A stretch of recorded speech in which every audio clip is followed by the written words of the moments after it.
Good morning student. आपका जो previous topic था refraction by an spherical surface, ठीक है, उसके अंदर एक क्वेश्चन था भाई, जो फॉर्मूला आपके पास है n2/v minus n1/u is equal to the n2 minus n1/R। ठीक है, इसी पे बेस्ड एक क्वेश्चन है। देखिए, ग्लास मीडियम आपको प्रोवाइड किया गया है 1.5, मतलब एयर में लाइट रे स्टार्ट हो गई और incident in glass medium. Radius of curvature दिया हुआ है 20 सेंटीमीटर, v दिया हुआ है 100 सेंटीमीटर और u आपको डिटरमाइन करना है। Distance of object from centre CO यहाँ पे साथ के साथ कैलकुलेट करना है। The graphical representation in a diagram मैं आपको रिप्रेजेंट करता हूँ। देखिए, यहाँ पे डायग्राम में सबसे पहले ये सेंटर पॉइंट होता है इस स्फेरिकल सरफेस का, ये सेंटर पॉइंट है, ठीक है। यहाँ से u डिस्टेंस पहले, मतलब इस पॉइंट से u डिस्टेंस पहले एक ऑब्जेक्ट रखा हुआ है, एयर मीडियम में है। यहाँ से आपको इस पर्टिकुलर मीडियम में 1.5 लेते हुए इमेज ड्रॉ करनी है। तो इमेज 100 सेंटीमीटर दूर आ रही है, ठीक है। r की जो वैल्यू है वो रेडियस ऑफ कर्वेचर यहाँ पे 20 सेंटीमीटर है। Now we can determine the value of u। पहले तो u डिटरमाइन करना है और u के बाद आपको क्या डिटरमाइन करना है, the distance of object from center CO, that is the C point and that is the O point। Clear है? क्या डिस्टेंस रहेगी ये आपको यहां पे कैलकुलेट करना है। चलो स्टार्ट करते हैं। We know that n2/v minus n1/u is equal to the n2 minus n1/r। क्या फॉर्मूला है? n2/v minus n1/u is equal to the n2 minus n1/r। ठीक है, n2 की वैल्यू क्या है? 1.5। v कितना गिवन है? v पॉजिटिव लेंगे 100 सेंटीमीटर। पॉजिटिव इसलिए लेंगे क्योंकि वो इस डायरेक्शन में, माइनस n1 1, u इस particular position left hand side पर है, तो आपको u फाइंड आउट करना है जिसकी वैल्यू नेगेटिव आने वाली है। क्यों नेगेटिव आएगी? क्योंकि इस पर्टिकुलर पॉइंट से इधर जो भी कैलकुलेशन होगी वो नेगेटिव आएगी। n2 माइनस n1, n2 की वैल्यू कितनी है? 1.5 माइनस n1 की वैल्यू कितनी है? 1। रेडियस ऑफ कर्वेचर आपको क्वेश्चन में 0.2 मीटर गिवन है, मीटर को सेंटीमीटर में कन्वर्ट कीजिए because all distance count in centimetre. तो ये हो गया 20 सेंटीमीटर, ठीक है। अब इस पर्टिकुलर फॉर्मेट को आप यहाँ पे सोल्व करेंगे। 1.5 upon 100, 1.5 upon 100 minus 1 upon u, 1.5 minus 1 0.5 upon 20। Clear? 1 upon u calculate करना है, तो 1 अपॉन u को आप शिफ्ट कीजिए, तो ये 1 अपॉन u आ रहा है, ठीक है। 1 अपॉन u को इधर शिफ्ट किया है, पॉजिटिव आ रहा है, इस वैल्यू को इधर शिफ्ट करेंगे तो नेगेटिव आएगा। ये हो गया 1.5 डिवाइडेड बाय 100, इधर शिफ्ट होंगे तो माइनस 0.5 अपॉन 20। क्लियर? अब यहाँ पॉइंट टू पॉइंट कैलकुलेशन है। इस पॉइंट्स को आप रिमूव करेंगे तो नीचे 1000 बनेगा, इस पॉइंट को रिमूव करेंगे तो 2000 बनेगा। तो ये हो गया 1/u इज इक्वल टू 1.5 मतलब 50 डिवाइडेड बाय 1000 माइनस इस पॉइंट को रिमूव किया तो ये हो गया 5 डिवाइडेड बाय 200। क्लियर? अब देखिए, यहाँ की वैल्यू और यहाँ की वैल्यूएशन को सॉल्व करेंगे तो आपको आउटपुट यहाँ 1000 है, यहाँ 2000 है। तो सॉल्यूशन करते वक्त इस चीज का विशेष ध्यान रखें कि या तो एलसीएम लेके सॉल्व करें, ठीक है। अगर एलसीएम डिटरमाइन नहीं करना है तो कुछ ऐसी टर्म्स बनाएं कि वो डायरेक्टली सॉल्व हो जाए। कैसे डायरेक्टली सॉल्व होगी? देखिए, यहाँ पे 200 है, क्या गिवन है बेटा? 200। तो 200 मल्टीप्लाई विद 5, 200 को जैसे आपने 5 से मल्टीप्लाई किया तो यहाँ पे क्या हो जाएगा? 1000 और यहाँ पे क्या हो जाएगा? 25। ठीक, 1/u is equal to 50 divided by 1000 minus that is also 1000 और ये हो गया 25। ठीक, यहां पे 15/1000 है माइनस 25/1000। एलसीएम कितना आएगा? एलसीएम इस वैल्यू का 1000 आएगा। ये हो गया 1 2 3 ये 1000 है। ठीक है, 15 माइनस 25, 15 माइनस 25 क्या होगा? माइनस का 10। क्लियर? तो इस इक्वेशन को अगेन सॉल्व करेंगे। देखिए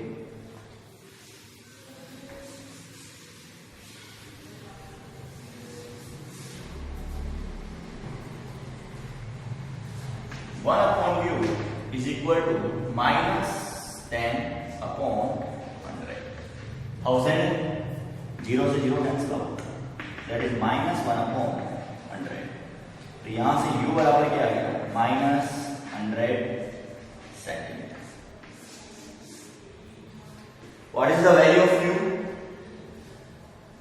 इस पार्ट को सॉल्व करने के बाद 1/u की वैल्यू आई है minus 10/1000 is equal to minus 1/100, then u is equal to the minus 100 centimetre. But question में जो लास्ट लाइन नोटेड है, उस लास्ट लाइन के अंदर ये पूछा गया है कि what is the distance of object from centre of curvature. तो सेंटर ऑफ कर्वेचर कहां है? ये तो अभी आपने सॉल्व किया केवल इस पार्ट को, that is part is 100 centimetre. इसमें 20 सेंटीमीटर आगे ऐड हो जाएगा। लेकिन बहुत सारे स्टूडेंटों के दिमाग में ये क्वेश्चन डिटरमाइन होता है, ये क्वेश्चन जनरेट होता है कि सर यहाँ पे जो इस पर्टिकुलर पोल पॉइंट से ओ पॉइंट के जो गैप है, डिस्टेंस डिटरमाइन करते वक्त अभी तो आंसर -100 आया है। ठीक है, लेकिन जब इस पार्ट को इस पार्ट के साथ कोरिलेट करेंगे एडिशन में, तो क्या -100 लिखेंगे या 100 लिखेंगे? देखो जनरल सिचुएशन है कि आपको इन दोनों पॉइंट्स के बीच का गैप निकालना है। ठीक है, अगर आप इसे -100 लेते हो और इधर +20 सेंटीमीटर करते हो तो ऑटोमेटिकली आपका आंसर क्या होगा? -80, जो कि गलत है। Clear? That is the wrong answer. क्यों? क्योंकि आपको डिस्टेंस डिटरमाइन करनी है। तो distance is a simple gap OP + BC। Clear?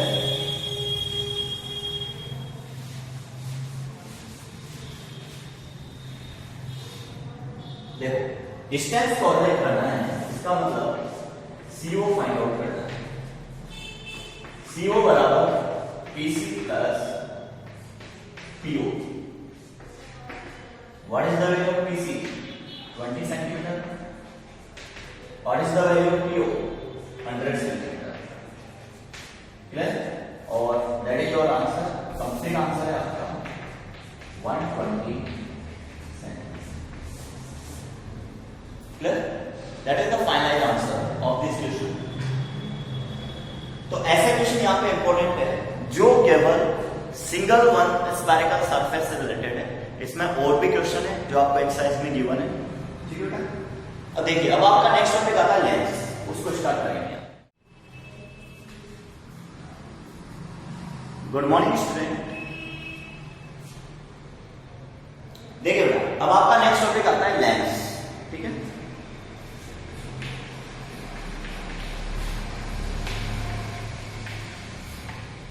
ठीक, अब लेंस क्या डिटरमाइन करता है उसकी बात होती है। भाई अभी तक आपने जो स्टडी किया है उसमें एक सिंगल फॉर्मेट आ रहा है। क्या आ रहा है? सिंगल फॉर्मेट कि भाई ये आपने स्फेरिकल सरफेस डिटरमाइन करी।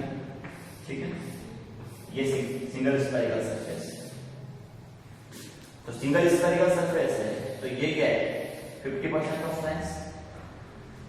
देखिए यहां पे मीडियम वन है जिसके अंदर लेंस रखा हुआ है, ये लेंस मीडियम है, that is denoted to the medium 2, that is denoted to the medium 2। अब आप मीडियम 1 से मीडियम 2 में डिटरमाइन कर रहे हैं, लेकिन साथ के साथ आपने एक रिवर्स डायरेक्शन में सेकंड सरफेस और ऐड कर दी। तो ये क्या हो जाएगा? मीडियम 2, फिर अगेन ये इसमें आ जाएगा डायरेक्ट मीडियम 1। तो स्फेरिकल सरफेस के थ्रू आप लेंस का कंस्ट्रक्शन करवाना है वो क्या बोलता है कि भाई सिंगल स्फेरिकल रिफ्रैक्शन सरफेस का आपको अप्लाई करना है formula n2 by v minus n1 upon q is equal to n2 minus n1 upon r। Clear? अब इस फॉर्मूले को आप ड्यूल टाइम में अप्लाई करेंगे। पहला टाइम क्या है? मीडियम 1 से मीडियम 2 के लिए लाइट पे जाएंगे फर्स्ट टाइम, इसमें अप्लाई करेंगे 1 से 2 के। एक बार तो आपने ये एप्लीकेशन दे दी कि light ray is going from medium 1 up to the medium 2, लेकिन बाद में क्या होगा? जो यहां पे लाइट रे आई है, जो रिफ्रैक्टेड हुई है, वो रिफ्रैक्टेड लाइट रे यहां से आने के बाद वो कहां निकल रही है बेटा? वो जा रही है सेकंड मीडिया में, और सेकंड मीडिया से पास होते हुए ये किसमें आ गई? मीडियम फर्स्ट में। तो जो सेकंड टाइम है उस सेकंड टाइम में आप इसको अगेन अप्लाई करेंगे। The light is passing from second medium into the first medium. Okay, बताइए क्या अप्लाई किया आपने? लाइट रे पहले फर्स्ट मीडियम में थी, वो सिंगल स्फेरिकल सरफेस को पार करते हुए सेकंड मीडियम में एंट्री की, और एंटर करने के बाद आपको ये फॉर्मूला अप्लाई करना पड़ेगा। The n2 upon v minus n1 upon u is equal to the n2 minus n1 upon capital R। Clear? ठीक है।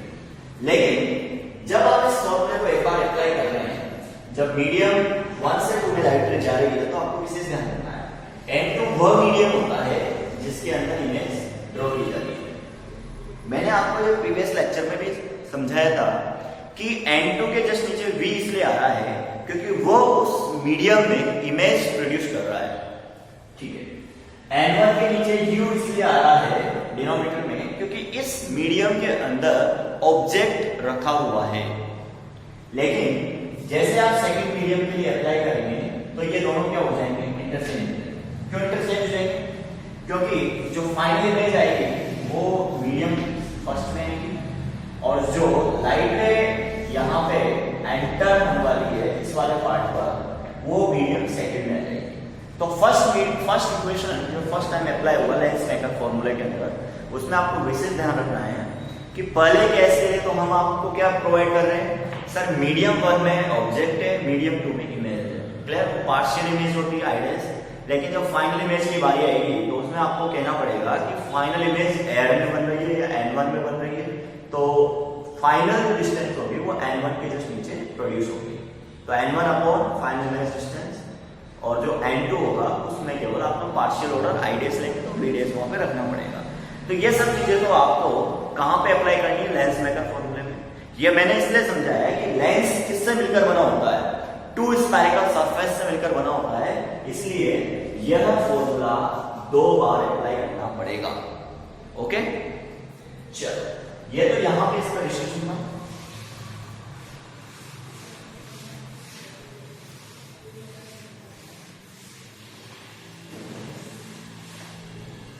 अब आपको आगे इस पार्ट को सॉल्व करना है, तो लेंस क्या होता है उसके बारे में समझिए। लेंस एक ट्रांसपेरेंट मीडियम होता है, ठीक है, जिसे आप एक पर्टिकुलर मीडियम में रखेंगे, just like air, just like it's liquid. Clear? Generally जो आपको पढ़ाया जाता है वो पहले एयर मीडियम का पढ़ाया जाता है, और एयर मीडियम के रेफरेंस में फिर आपको ये बताया जाता है कि then object placed in liquid, then object placed in liquid. Now what is the effect on focal length? Clear? तो फोकल लेंथ वहां पे इंक्रीज होगी या डिक्रीज होगी, वो लेंस मेकर फॉर्मूले के बाद समझाया जाएगा। अभी केवल आज जो लेंस की थ्योरी है उसके बारे में डिस्कशन करते हैं। क्लियर? आज केवल लेंस की थ्योरी डिस्कस करेंगे। नेक्स्ट लेक्चर में आपको मैं लेंस मेकर फॉर्मूला डेराइव करूंगा और उसके न्यूमेरिकल करूंगा। ठीक है बेटा? सबसे पहले लेंस क्या होता है? Transparent medium.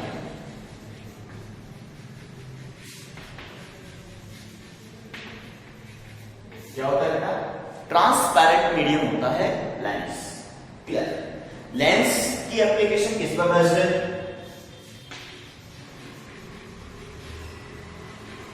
Refraction of light. किस फिनोमेना पे बेस्ड है? रिफ्रैक्शन ऑफ लाइट पे बेस्ड है। क्लियर? जैसे आपने समझा है कि वन लाइट रे goes from in a denser medium the divert towards normal। तो ये रेयर मीडियम होता है और ये डेंसर मीडियम होता है। ठीक है, इसका एक रिवर्स प्रोग्राम आपने फिर देखा कि लाइट रे कहां जा रही है। लाइट रे कहां जा रही है? देखो दोनों मैंने यहाँ पे बता दिया आपको इसी डायग्राम के अंदर।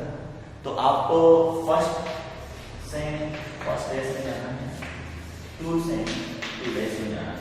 ठीक है, क्या डिटरमाइन करवाना है वो देखिए आप। When a light ray goes from the one medium refracted towards the normal, that is the one dash, as well as the second case में बात करेंगे, the when light ray goes from the second light rays from denser to rarer, it goes towards the back normal। ठीक है, चलो ये programme आपने यहाँ पे कंप्लीट कर लिया। अब आपको ये समझना है कि यहाँ पे हुआ क्या है। यहाँ पे यही हुआ है कि फर्स्ट मीडियम 1 से लाइट रे इंटरफेस को कवर करते हुए कहां गई है? सर मीडियम 2 में गई है। ओके,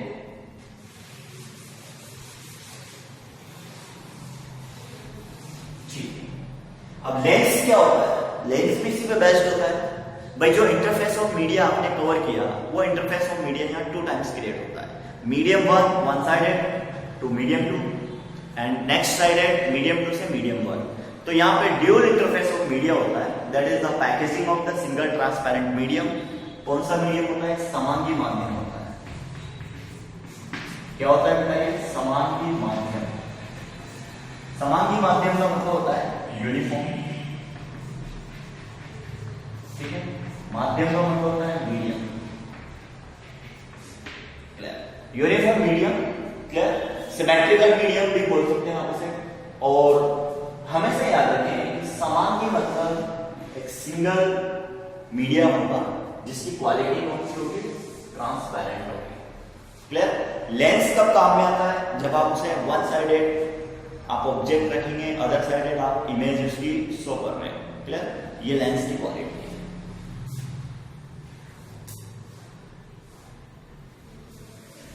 अब यहां पे डिस्कस किया जाएगा टाइप ऑफ लेंस। क्लियर? देखिए टाइप ऑफ लेंस, 2 प्रकार के यहाँ पे लेंस होंगे। एक तो होता है कन्वर्जिंग लेंस, एक होता है डाइवर्जिंग लेंस।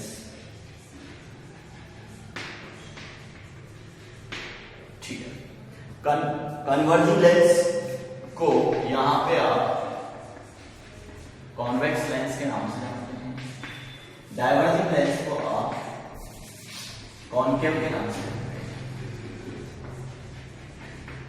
इसके नाम से जानते हैं, कॉनकेव के नाम से। क्या मीनिंग है इसका?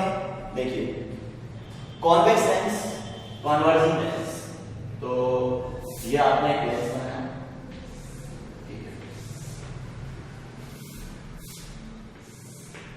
यहां से लाइट से आते हैं 1 2 3 4 5 6। ठीक है, ये सभी एक फोकस पॉइंट से गुजर रही है। क्या हो रहा है? All light ray meet at single point. क्या हो रहा है यहां पे? All light ray converge on a single point, meet on a single point. Clear? Divert में क्या होगा?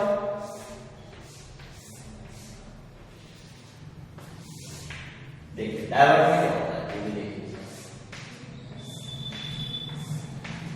ठीक है, इसको आपने फैला दिया। अब इनको आप बैकअप प्रोसेस से मिलेंगे। क्या हो रहा है? क्या नजर आ रहा है? ऑल लाइट रे in case of refraction passing from virtual single point. Clear?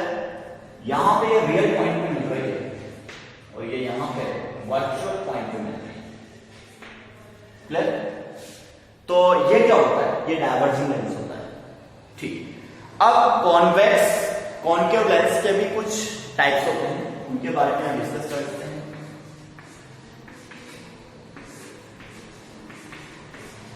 देखो, अगर बोथ ऑफ सरफेस आपके कॉन्वेक्स है तो इसे बोलते हैं बाइकॉन्वेक्स। बोथ ऑफ सरफेस अगर उसमें कॉनकेव है तो इसे बोलते हैं बाइकॉनकेव। क्लियर? जैसे इसकी बात करें, ये कॉन्वेक्स सरफेस, ये कॉन्वेक्स सरफेस, तो इसे क्या डिफाइन करेंगे बताइए? बाइकॉन्वेक्स। क्लियर? इसमें देखिए बाइकॉनकेव। दूसरा है आपके पास, अगर मान लो प्लेन सरफेस के साथ ये मिक्स्ड है तो इसे बोलते हैं प्लेनो कॉन्वेक्स। क्या बोलते हैं? Plano convex. और अगर प्लेन के साथ ये मिक्स्ड है तो इसे बोलते हैं प्लेनो कॉनकेव। क्या बोलते हैं इसे? Plano concave. नेक्स्ट पॉइंट आपका है कि सर अगर मान लो कॉन्वेक्स कॉनकेव के साथ मिल जाए तो इसे बोलते हैं कॉनकेव कॉन्वेक्स। क्या बोलते हैं इसे? Concave convex. अगर कॉन्वेक्स के साथ कॉन्वेक्स मिल जाए तो इसे बोलते हैं कॉन्वेक्स और कॉनकेव। क्या बोलते हैं इसे? कॉन्वेक्स और कॉनकेव। क्लियर? तो ये लेंस के बारे में डिस्क्राइब किया गया है, full description of lens. First, lens क्या होता है? लेंस एक ट्रांसपेरेंट मीडियम होता है that is mixing with the same type of material. And transparent का मतलब है कि लाइट रे यहां से लेफ्ट हैंड साइड से देखने पर आपको राइट हैंड साइड जाती हुई नजर आएगी। ठीक है। सेकंड है कन्वर्जिंग लेंस और डाइवर्जिंग लेंस। कन्वर्जिंग लेंस का डिटरमिनेशन ये यहां पे अवेलेबल है, all light ray incident is the parallel and set on a single point. तो डाइवर्जिंग में क्या होगा? All light rays goes to the parallel and divert from this point and meeting on the previous focus. Clear? ये दोनों ही principal focus होते हैं। दोनों ही principal focus का मतलब क्या है? ये प्रिंसिपल फोकस होगा और ये भी प्रिंसिपल फोकस होगा। कॉन्वेक्स के दो पार्ट होते हैं यहाँ पे, biconvex, plano convex and concave convex. And concave के दो पार्ट होते हैं, biconcave, plano concave and convex concave. Clear? Clear? अब ये जो थ्योरी है, ये थ्योरी कंप्लीटली लेंस से रिलेटेड है। 10th क्लास में आपने पढ़ा है, ये उसी से रिलेटेड 12th क्लास में भी। लेकिन 12th क्लास का एक टॉपिक आपको प्रीवियस लेक्चर में मिला है जो 10th में नहीं था, डेरिवेशन है। और अपकमिंग जो डेरिवेशन है वो लेंस मेकर फॉर्मूला है, वो बहुत इंपॉर्टेंट है। इस चैप्टर में जो मोस्ट क्वेश्चन निकल के आएंगे वो लेंस मेकर फॉर्मूला से ही निकल के आएंगे। क्लियर बेटा? तो आज का लेक्चर यही फिनिश करते हैं क्योंकि थ्योरेटिकल पार्ट यहाँ पे फिनिश हो चुका है। और नेक्स्ट क्लास में आपको मिलेगा lens maker formula and its applications and with focal length. Okay, thank you.